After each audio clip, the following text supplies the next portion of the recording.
Well, my name is James Haluch. I'm the Service Director for Enterprise Michelle. I manage the Highways Agency contracts for us, which is Area 1, 3 and 13, so that's the southwest and the northwest of England. I've been in the sector, in the capital sector now for the last 22 years. The first section of my career was very much on big roads, building tunnels and structures, both in the UK and the Far East. The last 10 years very much focused on highway maintenance, especially on the strategic road network. Well, I'm very passionate about the highway maintenance sector. As I said, the first part of my career was on the capital side, doing nothing but maintenance.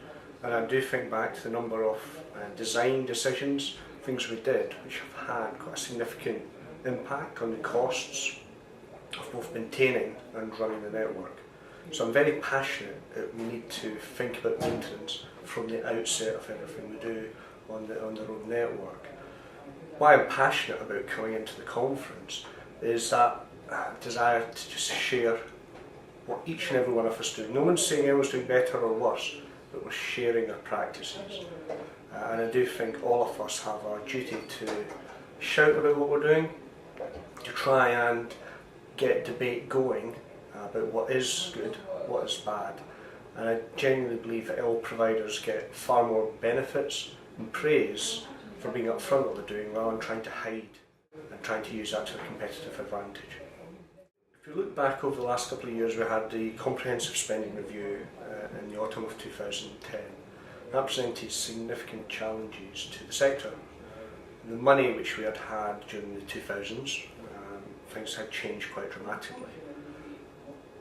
Yet 2013 was the next comprehensive spending review, and I've no doubt that'll be another huge step in the efficiency savings required, the money we have to save, just hard cash we have to save. So to me, the conference has a range of speakers who understand what that future may look like, what that will mean on the ground, and maybe just one or two ideas about what the sector can do to address and meet the CSR 13 requirements.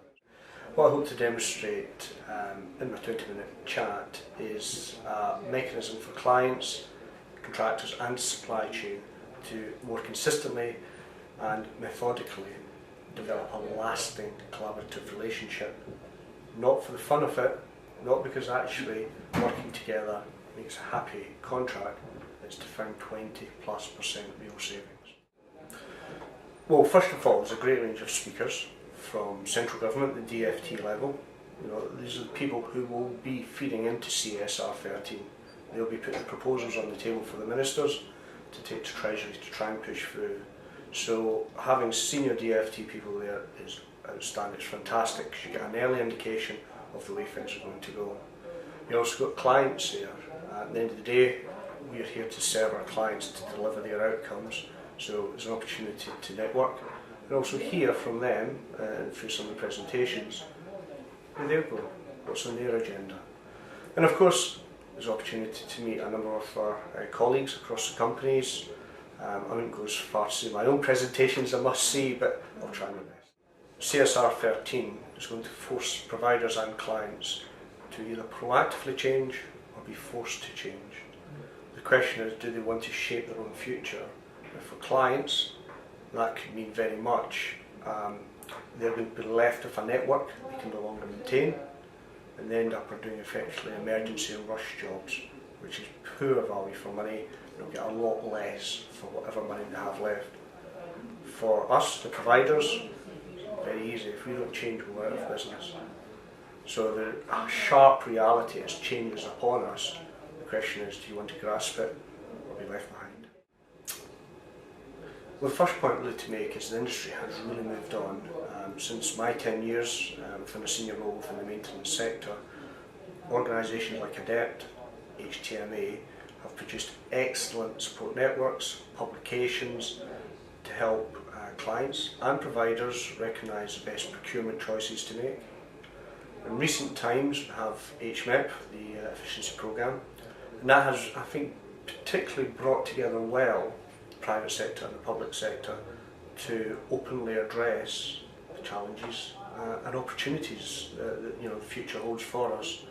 the procurement route choices toolkit, as well as the collaboration alliance toolkit, which have come out of HTMA, I think are a great starter for 10. I think as we go further on, we're going to be looking at peer reviews and trying to make the best use of the second tier and even the third tier in the supply chain to change the way the clients will be specifying works, thinking more about the safety of our people, which is our number one concern, and most importantly, back to what I was talking about, saving money.